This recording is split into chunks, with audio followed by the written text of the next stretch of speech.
मिटा दे अपनी हस्ती को गर कुछ मर्तबा चाहते हो कि दाना खाक में मिलकर गुले गुलजार होता है।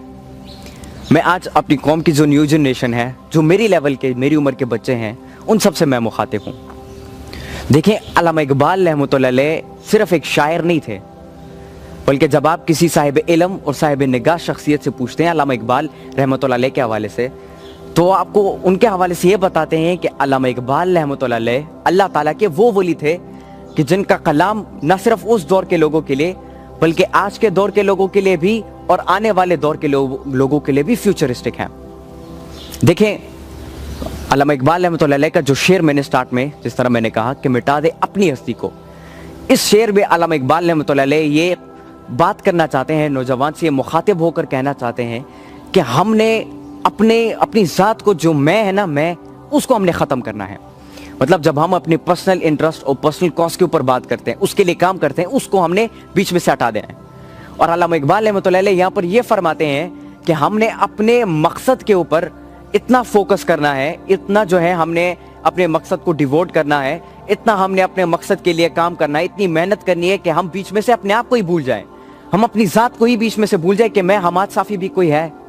हम इतनी मेहनत करें अपने मकसद के लिए। और दूसरी बात वो यहाँ पर ये कहते हैं, गर कुछ मर्तबा चाहते हो कि दाना खाक में मिलकर गुले गुलजार होता है। अगर आप अपनी जिंदगी में कुछ मर्तबा चाहते हो, कुछ बड़ा करना चाहते हो, कामयाब होना चाहते हो, तो आपने अपनी ज़ात को मिटाना होगा और अपने आप को एक दाने के लेवल का बनाना होगा। अगर आप चाहते हो कि आप एक ऐसे दरख्त बनो कि जो कि लोगों को जो है फल भी दे, लोगों को ग़िज़ा भी दे, लोगों को साया भी दे और लोगों को खैर पहुंचाए, अगर आप वो दरख्त, वो तनावर दरख्त बनना चाहते हो, तो उसके लिए एक छोटा सा दाना, एक छोटा सा तुखम बनना पड़ता है। और फिर वो छोटा सा तुखम बन के अपने आप को ज़मीन के अंदर गाड़ना पड़ता है, जिसके बाद आपकी जड़ें जो हैं वो फैलती हैं और आप वो तनावर दरख्त बन जाते हो। वो मर्तबा, वो मकाम आपको मिल जाता है कि जिसके लिए आप ये मेहनत कर रहे थे। देखिए, हमारी कौम की बदकिस्मती ये है कि मैं अक्सर अपने फेसबुक के पेज पे, अपने ट्विटर के अकाउंट पे मैं मैसेजेस और मैं कमेंट्स और ईमेल्स चेक करता रहता हूँ। इसमें ज़्यादातर लोग जो है गिले शिकवे करते हैं। वो कहते हैं कि पाकिस्तान में अपॉर्चुनिटीज़ नहीं है, पाकिस्तान में सहूलियात नहीं है, फैसिलिटीज़ नहीं है, पाकिस्तान में एजुकेशन का सिस्टम ठीक नहीं है, पाकिस्तान में जॉब अपॉर्चुनिटीज़ नहीं है, पाकिस्तान में गुर्बत है, यहाँ पे ज़्यादातर अवाम गरीब है, यहाँ पे जो है एजुकेशन सिस्टम प्रॉपर नहीं है, स्कूल्स कॉलेजेस प्रॉपर नहीं है। गिले शिकवे, एक्सक्यूज़ेस वो बनाते रहते हैं। मैं यहाँ पर उन लोगों को ये कहना चाहता हूँ कि देखें, एक्सक्यूज़ेस बनाने का कोई फ़ायदा नहीं है। हमने इस वक्त क्या करना होगा,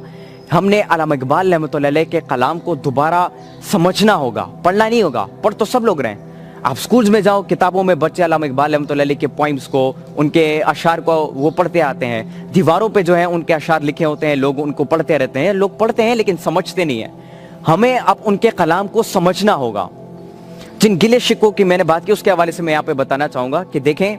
पाकिस्तान में अगर आप गरीब से गरीब तर और गरीब तर से गरीब तरीन इंसान को भी अगर आप उठाकर देख लें कि जिसके पास कुछ भी ना हो, फिर भी वो उसके पेट पर आप पत्थर नहीं ढूंढ पाएंगे, उसके पेट पे आप पत्थर नहीं ढूंढ पाएंगे। लेकिन जब आप 1400 साल पहले जो हमारे आखिरी नबी हज़रत मोहम्मद सल्लल्लाहु अलैहि वसल्लम और जो असहाबा कराम थे, अगर आप उनकी एग्जाम्पल और उनकी ज़िंदगी को आप उठाकर देख लो, वो पेट पर पत्थर बांधा करते थे। क्यों? क्योंकि खाने को कुछ नहीं होता था।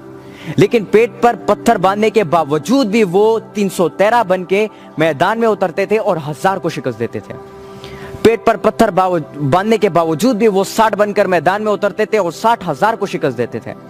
ये उनके खुदी का और उनके मोहम्मद सल्लल्लाहु अलैहि वसल्लम के वफा का एक लेवल था कि जिस लेवल के बाद वो जाके, मतलब उनको जाके वो मकाम मिला, वो मर्तबा मिला कि आज भी लोग उनको हर खैर की बात में याद रखते हैं। हमें इन गिले शिकों को हटाना होगा और हमें अल्लामा इकबाल रहमतुल्लाह अलैह के कलाम को समझना होगा।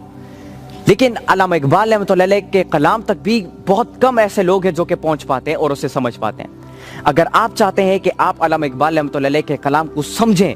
उसके अंदर जो छुपी हुई राज है,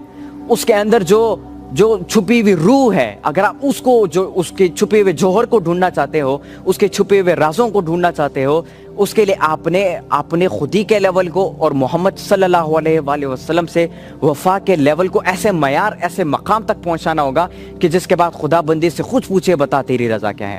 کہ جس کے بعد آپ کے ہاتھ میں لوح و قلم آ جاتا ہے اور آپ کی مرضی جو تقدیر لکھنا چاہتے ہو لکھو، اوپر سے اس کے اوپر مہر لگ جاتا ہے، کہ جس کے بعد آپ صاحب بصیرت بھی بنتے ہو، صاحب نگاہ بھی بنتے ہو، صاحب جلال و جمال بھی بنتے ہو، آپ جو ہے مرد آزاد بھی بنتے ہو، مرد غیور بھی بنتے ہو، قہاری بھی بنتے ہو، غفاری بھی بنتے ہو، قدوسی بھی بنتے ہو، قدوسی بھی بنتے ہو، جبروتی بھی بنتے ہو، آپ کو وہ مقام مل جاتا ہے۔ پھر اس کے بعد آپ قرآن مجید میں جو عقل مندوں کے لیے راز اللہ تعالیٰ نے چھپائے ہیں، علامہ اقبال رحمۃ اللہ علیہ کے کلام کے اندر جو چھپے ہوئے راز ہے، جو جوہر ہے، پھر جا کے آپ اس کو سمجھ پاؤ گے اور آپ اپنے مرتبے کو حاصل کر پاؤ گے۔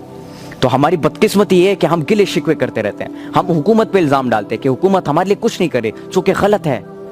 ہمیں چاہیے کہ ہم اپنے آپ کی تربیت کے اوپر کام کریں۔ جو میری عمر کے بچے ہیں، ابھی ہمیں ان کی تربیت کے اوپر کام کرنا ہوگا، ابھی ہمیں ان کی سوچ کے اوپر کام کرنا ہوگا۔ اگر ہم ابھی سے ان کی تربیت کرنا شروع کریں علامہ اقبال رحمۃ اللہ علیہ کے کلام کے بنیاد پر، یاد رکھیں یہ بات کہ آنے والے چند سالوں بعد پاکستان کو ہم اس مقام تک پہنچا پائیں گے کہ جس مقام کے لیے ہمارے جو 50 لاکھ ہمارے بھائی بہن تھے جو کہ شہید ہوئے تھے، اس مقام تک پہنچا پائیں گے کہ جس مقام کا وعدہ ہمارے آباء و اجداد نے اللہ تعالیٰ کے ساتھ کیا تھا، اس مقام تک پہنچا پائیں گے، اور پاکستان کی ایک بہت ہی خوبصورت اور شاندار تصویر ہم پوری دنیا کو دکھا پائیں گے۔ اس کے لیے میں یہ کر رہا ہوں کہ میں علامہ اقبال رحمۃ اللہ علیہ کے جو پوائم ہے یا ان کے جو اشعار ہیں یا ان کے جو فلسفہ ہے، اس سے چھوٹے چھوٹے مصرے میں اٹھا رہا ہوں اور اس پہ میں چھوٹی چھوٹی ویڈیوز بنانا شروع کر رہا ہوں تاکہ ہم بچوں کی تربیت میں اپنا حصہ ڈال سکیں اور علامہ اقبال اور قرآن مجید اور سنت کے بنیاد پر ہم اپنے بچوں کی تربیت کر سکیں، تاکہ ہمارے بچے اس بات کو سمجھیں کہ اگر آپ کے پاس کچھ بھی نہ ہو، پیٹ پر پتھر باندھو بے شک،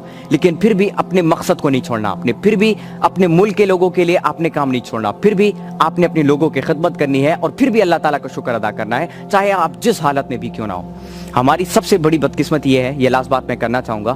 کہ اللہ تعالیٰ نے ہمیں اتنی نعمتوں سے نوازا ہے کہ اس نعمتوں کے اوپر ہم ناشکرے ہو گئے۔ ایک وقت تھا کہ لوگوں کے پاس نعمتیں نہیں بھی ہوتی تھی، پھر بھی وہ اللہ تعالیٰ کا شکر ادا کرتے تھے کہ اللہ شکر ہے کہ تو نے ہمیں زندگی دی اور تم نے ہمیں یہ موقع دیا کہ ہم تیری عبادت کر سکیں، اس کا شکر ادا کرتے تھے۔ لیکن آج اتنی ساری فیسیلیٹیز، اتنی ساری نعمتوں کے بعد بھی ہم اللہ تعالیٰ کا شکر نہیں ادا کرتے، اور ہم جو ہے اپنے آپ کو اس معیار، اس مقام تک نہیں پہنچا پاتے کہ جس مقام تک پہنچنے کے لیے ہمارے بڑوں نے جو ہے اللہ تعالیٰ کے ساتھ وعدہ